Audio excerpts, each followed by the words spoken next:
In this episode of the Locked On NBA Big Board podcast, we have something new with something different. This episode basically started from a tweet. I posted last night that Tre Johnson was a professional scorer, but Leif thought his shot selection was a little spotty. So stay tuned to hear Leif and James' thoughts on Tre Johnson's shot selection from his 29-point outing against Ohio State. And we're going to find out if there is a debate on Johnson's draft range. Stay tuned.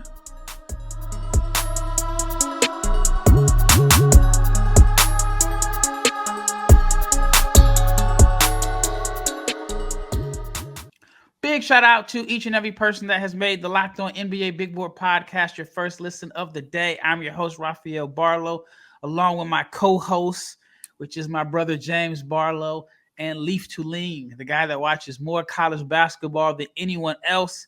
I'm actually surprised he's awake right now because there were 100 games on last night. And I think Leif probably does have a breakdown for each and every game.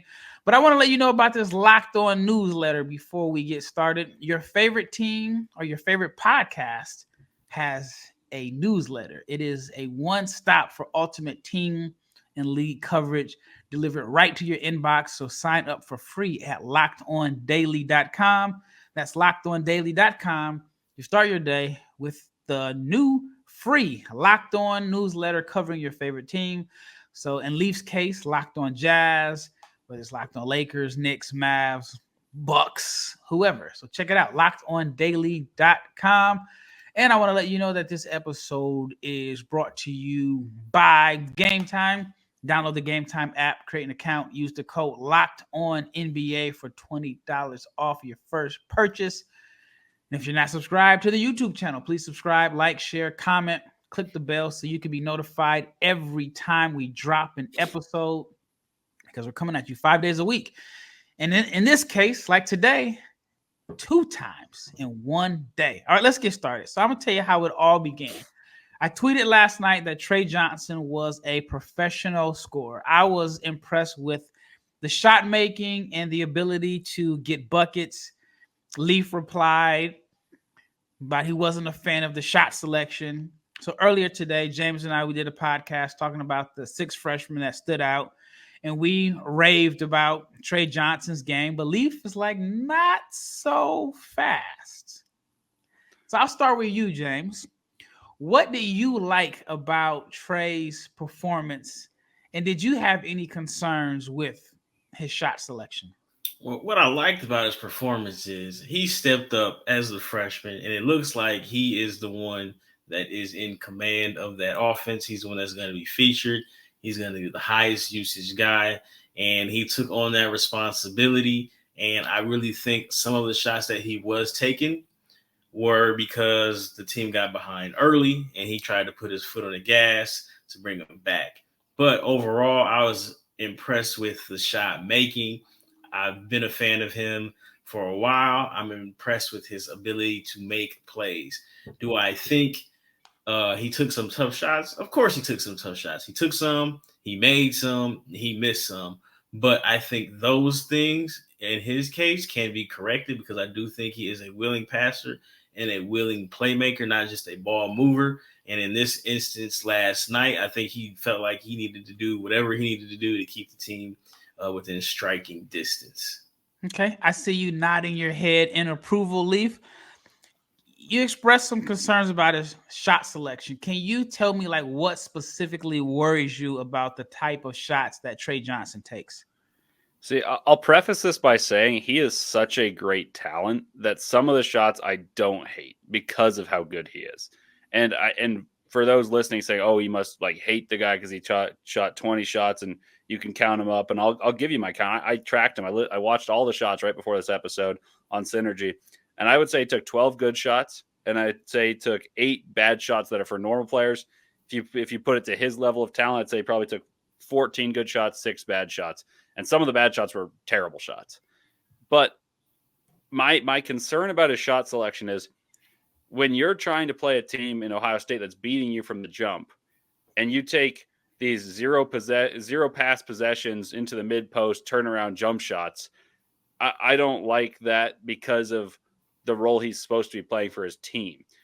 In Texas, they don't have a point guard right now, and that was my whole concern for them going forward. Texas has Tremont Mark, he didn't play, Jordan Pope, you have Tre Johnson and a few others, Arthur Kaluma, who I believe all are ball stoppers and scoring-oriented players who are athletes. So in his case, he was asked to have the ball in his hands, score the ball. Of course, he did that. He scored 29. He had 4 assists, so you're going to say, oh, that's not tiny. But those assists were because of the attention he draws as a scorer, not something as a passer. And I think for his role at Texas, it's different than evaluating what he can be at the NBA level, because I have less qualms about what he can be at the NBA level because of the skill level, the talent, the separation ability to hit those difficult shots. But for what he's doing in college basketball, I hate the shots he took, the ones that I consider bad shots. And I think if you're making him your guy, like we always talk about, you want a franchise-altering talent at the top. He could be that. If you're making him your guy, might be some red flags about that if he is the number one. Like we talk about Brandon Ingram, guys like that who take difficult shots, and they have a steady diet of mid-range jump shots. Often I like these types of players. I talked to you about Brandon Miller before his freshman year of college, and I said, I don't really care he takes difficult shots because he's developing them for the future, and I really liked him all the way through at Alabama. You and I were two of the highest on him, speaking about Rafael. And James and I talked about different players this year we liked because of their shot-making ability. Well, he's got it in spades, no doubt about it, but I don't like the lack of willingness to pass, even if they are behind, because you're not going to win a game by yourself. And so if you're going to make him your number one, there is a little bit of red flag. That said, I like him far more than a guy like VJ Edgecombe, who I don't feel like has that takeover ability, and it's just athleticism. Tre Johnson has unbelievable skill and size. I thought the passing was okay yesterday. I thought he showed some flashes as a playmaker. I've been watching Tre for a while, and I feel like his shot selection and shot making overshadows his passing and playmaking. I've seen him play like AAU games where he was like, you know what? We're going to beat this team anyway. I don't need to score 30. I'm just going to facilitate and make my teammates better. And I've seen him dominate a game passing. Even yesterday's game, there were some passes that he made that gives me hope that he can be I don't want to say high level, but an advanced playmaker and distributor. So I thought the passing was fine, and I didn't have any issues with the shot selection. And maybe it's because I've seen him take those shots for like the past 4 years, and I've seen him make them at a high clip. What are your thoughts on that, James? See, my thing with him is like his shot selection, his passing. Like he made plays that I feel like he kept the defense honest. Again, those post ups, I want to say that's as much as it is him and the coaching staff letting him do that. And it's either because he's done it in practice and they've seen him take and make those post up shots, or the ball stopped and he decided to go post up. Those I really don't have an issue with. They weren't hard doubles. One of them he did turn baseline and he missed. That was a tough shot. And he did have one in the first half where he was on the right side of the floor and he tried to shoot a 2-dribble pull-up and he missed it. He didn't create enough space. But at the same time, later on in that half, he had a play where he went left and he shot a 2-dribble pull-up. His shot selection reminds me of a Brandon Ingram type. And I know Brandon Ingram can be divisive for whatever reason, but like Brandon Ingram, it was an all-star. He's a 20-point per game guy. And when Zion is out, which happens a lot, or when CJ McCollum is out, and it happens a lot, he is their scoring playmaker. So like that Brandon Ingram, DeMar DeRozan type wing still has value. It has turned out to be an all-star and max level player. And that's who I think Tre Johnson could end up becoming. Fair. All right. When we return, we're going to dig a little deeper into this debate.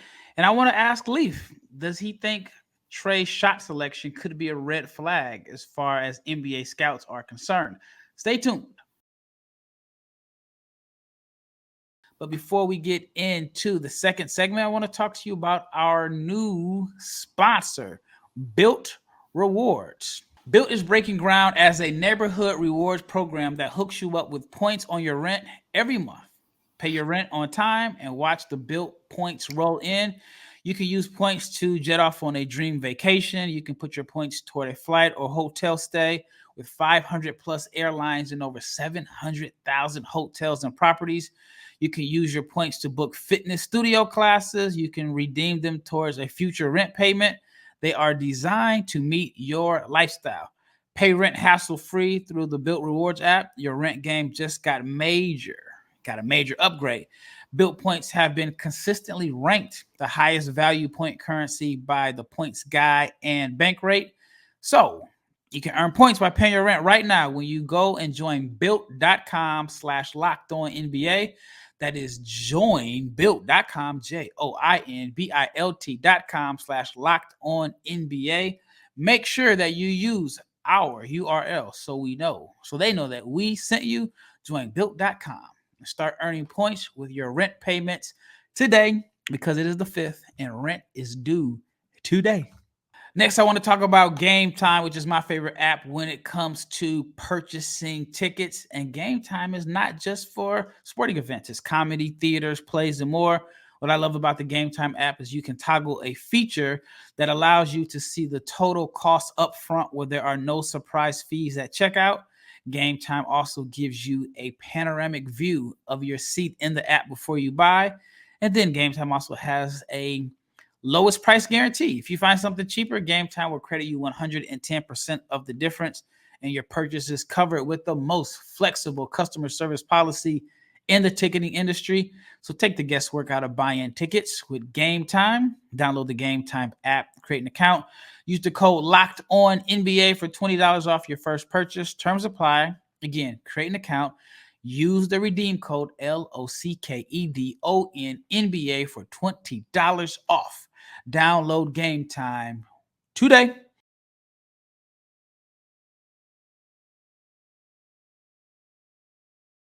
All right, second segment. So, Leif, do you think that his shot selection is concerning for NBA scouts or teams? I mean, it's too soon to tell. I think when we get a larger taste of how Texas plays, and if this isn't every game, this is the diet of shots where there's a lot of questionable jump shots taken by a lot of different players, then I don't know if it's concerning about him or just how poorly constructed Texas's roster is. That might be the larger thing to be critical of. I think Texas has no point guard, and so I think it's going to be hard for Tre Johnson to necessarily demonstrate good shot selection so routinely. I think he's going to be able to take a lot of shots. He's given license. The team is built around him. He's their best player, even though they have an 18-point per game in the Pac-12 scorer in Jordan Pope, even though they had Tremont Mark, who was the best player in Arkansas last year, come to the team. It's built around him. It's his team. And that to me is great, because sometimes you want to have your star that you're potentially drafting as your franchise piece be a star in college. But sometimes that type of excess responsibility gets hyper criticized because they're going to take bad shots. They're going to have bad games, and it's going to be under a higher microscope, under a level of scrutiny. An example of that would be when Ace Bailey takes a bad shot at Rutgers and he's going to have 31 game and 7 the next. Everyone's going to talk about the same shots that he made one game and he's going to miss them the next. It's the same thing with Tre Johnson. But the thing is, I was critical of the shot selection even when they were going in, because I just don't think Texas is going to orchestrate good looks for him. So I wouldn't be surprised if his percentage is not great. And we get talking in April, May, and June, and people are like, oh, he only shot X amount of points. And I might be on the opposite side, be like, well, if you watch him play a bunch of times, it's because he took these hard shots. I believe in his shooting ability. I just think it's difficult to evaluate if the guy is consistently shooting some terrible shots, which I think may end up being the case in Tre Johnson. So I just want to see how good of a passer he develops into, and if it's selfishness versus lack of coaching. See, I don't think Tre is selfish. So to me, Tre is what I call a professional scorer, and that is a guy that you can give the ball to at the end of the shot clock in isolation and say, go get me one. And he is going to make something good happen, or a guy that can consistently get a clean look. Now, when I think about guys that were heavily criticized about their shot selection, I think of Jason Tatum. He was heavily criticized. I mean, 2 years ago, there was a real debate in draft Twitter where people thought Jabari Smith was a better player than Paolo Banchero because Banchero took tough contested shots. And the funny thing is, I was on your side. I was adamant Banchero was number one in that. And funnily enough, I was adamant that Tatum was number one in his draft class because tough shot makers are tough shot takers. They have to have the balls to take those shots. And I like that, but I just don't like if it's the guy who's being acted as the point guard. I'm not saying Tre Johnson is a point guard, and I don't want that misconstrued. But at Texas, he's being used as the point guard, at least temporarily. And that's my concern, is that they're not going to be able to play good basketball with him. And so his numbers are going to flounder, or they're going to be super high in terms of volume, and his percentages will flounder. So I that's my concern. I don't think it's 1-to-1 comparison between Brandon Miller, Jason Tatum, Paolo Banchero, and shot selection as it is with Tre Johnson in the scheme of their college offenses, which I know is a nuanced thing that doesn't have that much to do with NBA evaluation, but it will have to do with his numbers, I think, because the other guys had guys to set them up. James, what are your thoughts on Tre? I actually like the fact that he's getting the opportunity to play with the ball in his hands, because I think he's more than just a scorer. I think he can pass and make the right reads. And so if you're at least in my opinion, if you're a top level player, especially in like a Tre Johnson's case, or even like a VJ Edgecombe, or I'll use a guy like Ian Jackson, the best thing you can do is put yourself in a position to where you're going to have the ball in your hands all the time. I think Tre put himself in position to show scouts and teams that he is more than just an isolation scorer. So, James, what are your thoughts on his role at Texas based off of one game about him having the ball in his hands?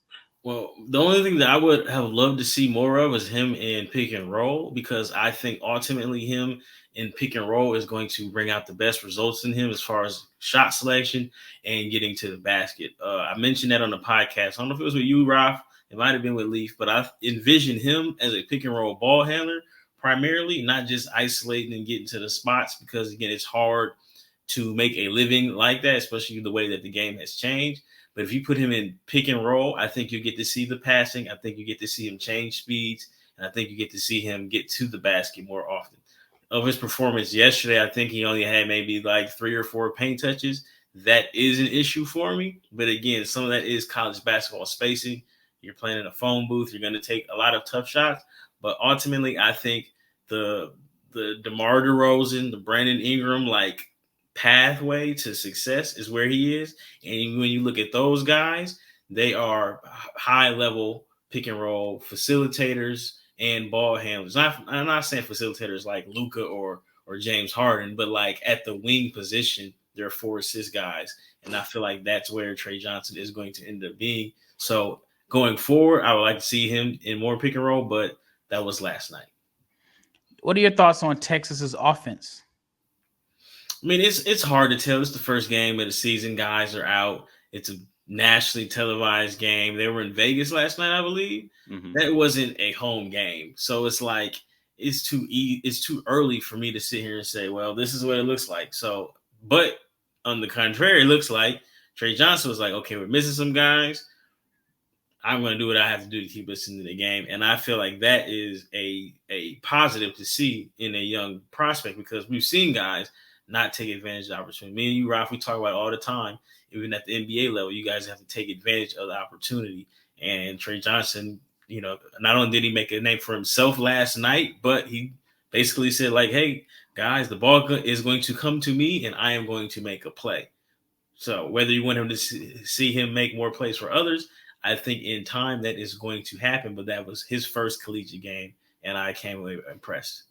Yeah, I mean, to me, it's hard not to be impressed with the performance. 29 points. He made 10 of 20 from the floor, 5 of 10 from 3, chipped in 5 rebounds, 4 assists, and only 1 turnover. 1 turnover. That's impressive. No, the 1 turnover is great. And funnily enough, I think James and I talked a while ago about Tre Johnson and how we thought he could be a point guard. Because I think part of the reason I was critical is I hadn't watched a ton of his high school film. I saw he's obviously a rangy guy, and I was disappointed that there was no pick and roll ran for him, like James said. I was disappointed, and that was more in Texas's coaching staff that I was disappointed in. But I also didn't see any isolations lead to him getting to the rim. And Ohio State's got some good defensive players, but you want to see the guy you think he can be a top 5 pick touch the paint and create havoc, shoot free throws. And that's part of my concern about the shooting was he shot well. Like, he shot 50% and on a diet of what I would consider 6 to 8 bad shots. And he made 2 of those, and he made 8 of 12 good shots, let's say. and I tracked it. I think he made 8 of 12 good shots. He made 2 of 8 bad shots. And you could say because he's so good, you can move 2 of those to good shots he missed, but they're not good shots for everyone. But none of these were at the rim except for one where it was a tough finish and he made it. And I want to see that type of athlete be able to have the dynamism to get to the rim. And Brandon Ingram, very slender score. DeRozan's a little different. He's more gets to the paint, draws free throws. He didn't shoot free throws either. I mean, Trey, he didn't do it by putting pressure on the rim. Because he was 4 or 5 from the foul line. Yeah, exactly. So he did it by isolating at the elbow. It was more in the Kevin Durant vein of drawing free throws, of having wiggle and touch fouls in college basketball, 1-on-1s. I think that his best attributes are demonstrated in isolation because he's got great touch and length. I want to see if he can touch the paint and be a creator. And that's where he elevates for me as a guy who is top 10 for sure to a guy I think can be top 4, because I think he's got that level of ability. It just matters of how much faith you have about him being the guy at the NBA level. And the way you become the guy at the NBA level is you can create for others by touching the paint as well as having that individual scoring ability. So my critical nature of what he did probably stems more from the coaching staff, because I think talent level, he's right up there. I actually like his outcome, high-end outcome, more than Dylan Harper's. Yeah, he had a play going right in the second half, and he shot a pull-up jumper, and you have to turn that into turning the corner and getting to the basket, or at least creating more space. There are, like you mentioned, there are probably 3 or 4 shots. You're like, all right, you can get a better one than that, but the idea is there. The shot make. I don't even really have an issue with the post-up ones because I like guards that can post up, and I think that with time, if you in the NBA as a wing, you want to hunt mismatches, right? So if that turns into let's say he's a 2-3 and you get a smaller point guard out there on him, I think those are good shots. But the shots that he took yesterday may not have been the best ones. But like I said, and like you mentioned, paint touches is what I am looking forward to seeing from him going forward. All right. When we return, we're going to talk about Tre's projected NBA role, and if we all agree about his draft range. I think he's a surefire lottery pick coming into the season, but how high can he go? Stay tuned. But before we get into the last segment, let's talk about FanDuel. You can get ready to tackle the NFL action with FanDuel, America's #1 sportsbook, because right now, new customers can bet $5 and get $150 in bonus bets if you win. The FanDuel Sportsbook app gives you everything you need to place live bets on the NFL, and it's all in one place. So when you get a hunch in the middle of the game, you can check out the latest stats. You can view live play-by-play, so much more. And it is on the same app where you placed your bets. Just visit FanDuel.com to join today. Again, you'll get started with $150 in bonus bets if you win your first $5 bet. That's FanDuel.com. All right, let's talk about Hims, because Hims is changing healthcare by providing you with access to affordable sexual health treatments from the comfort of your couch. Hims provides access to a range of doctor-trusted ED treatments like chewable hard mints and Viagra and Cialis and their generics for up to 95% cheaper. The process is 100% online, so there's no need for uncomfortable doctor visits. Just answer a series of questions on the site, and the medical provider will determine the right treatment option. If prescribed, your medication will ship directly to you, and it's in a discreet package, and it's for free. No insurance is needed, and the low price covers everything from treatments to ongoing care. With hundreds of thousands of subscribers, Hims can help you find the ED option that works for you. So start your free online visit today at hims.com/locked-on. That is HIMS/locked-on for your personalized ED treatment options. hims.com/locked-on.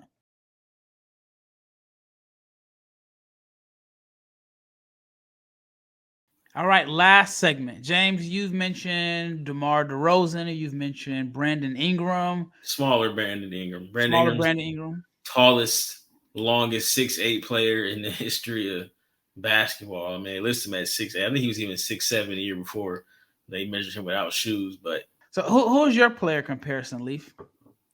I like the Brandon Ingram one. I want to see a little more ball handling because he's not as big as Ingram. I don't know if I've got anyone better off the top of my head. I like the DeRozan idea more of like late in his career, Yeah. DeRozan, as opposed to the freak athlete rim attacker that DeRozan was in Toronto. Like Spurs DeRozan. Yeah, Spurs DeRozan is one that I can get behind. I hadn't really thought about comps, but my big thing in this regards range, and I mentioned it last segment briefly, is if you look at some of the players that we think are going to be the top of this class, so let's exclude Cooper Flagg because he's a different skill set altogether.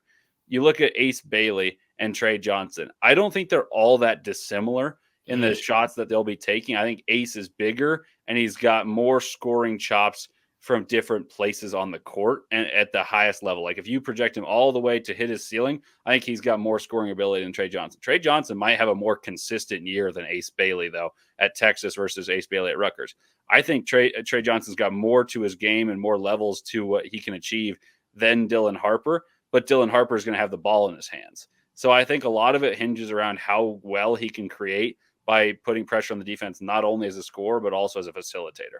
I see you. You look like you got something to say, James. No, I was just thinking about him, comparing him to Ace. I think Ace is a better, I hate the word pure in basketball, but I think he's a better pure shooter as far as like catching and shooting the basketball.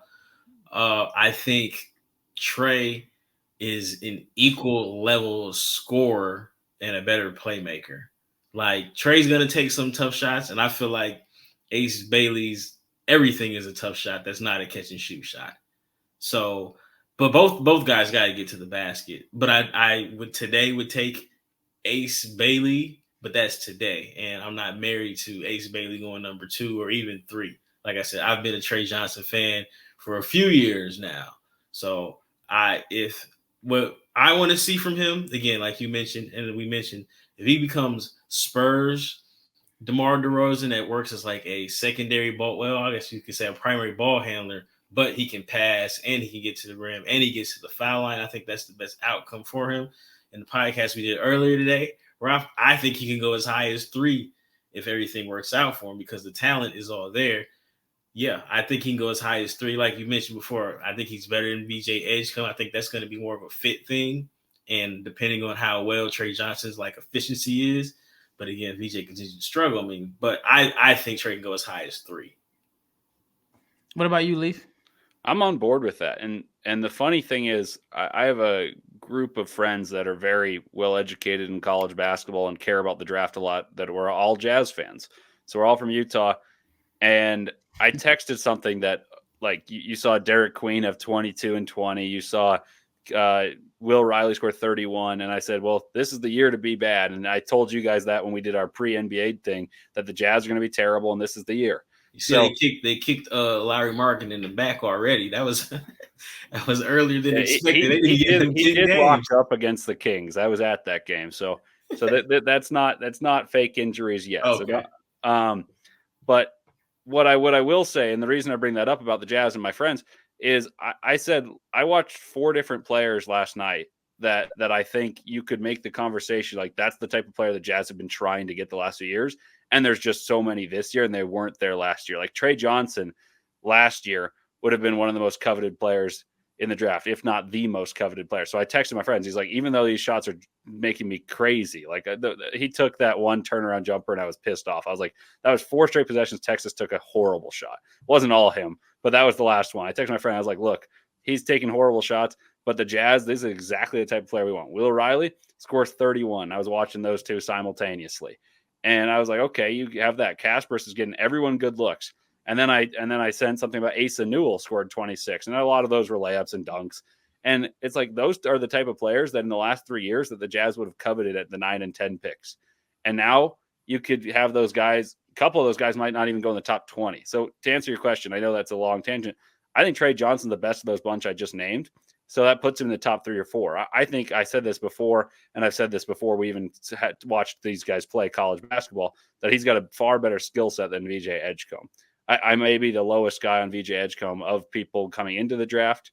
I think he's a top 3 prospect, and I think I'd take his ceiling over Dylan Harper, like I mentioned moments ago.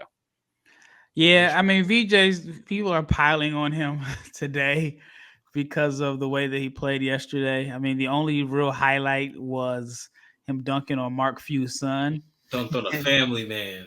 Come on. I don't even know why the guy even challenged it. I don't know why Edge comes in the game down 40. Because he was bad, and I guess you're trying to at least let him get some type of rhythm.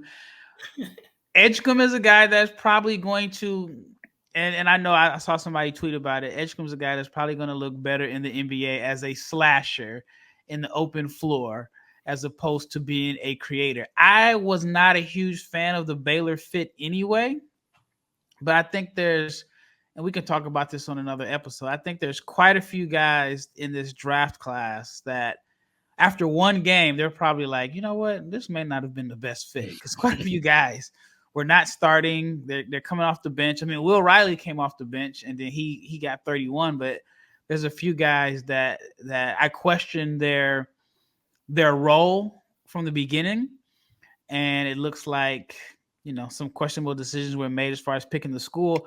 Tre Johnson was one I was half and half on. I thought if he's not going to have the ball in his hands, then it has the potential to be a bad fit. But based off of one game, again, it's only one game. And guys are out. But I think the fit at Texas is going to be good because they're giving him the ball. They're allowing him to be him. But if he can get some pick and roll opportunities, that would be great. All right, we'll wrap it up on this. If you had to give Tre a grade based off of his performance against Ohio State, what would that be, James? I think I would go with an A-. Just because there are a couple of tough shots, but I mean, he had 29, and he had 29 on 50% shooting, and I feel like he made some plays, again, 4 assists to 1 turnover. I'll take it. I give him an A- because of a couple shots they took that weren't good shots, and the not getting enough paint touches were, that's what's going to drop that to an A-. But I mean, overall, like, did I expect him to get 29 opening night? No. So A- for Tre Johnson. What about you, Leif? I'd give Texas's coaching staff an F.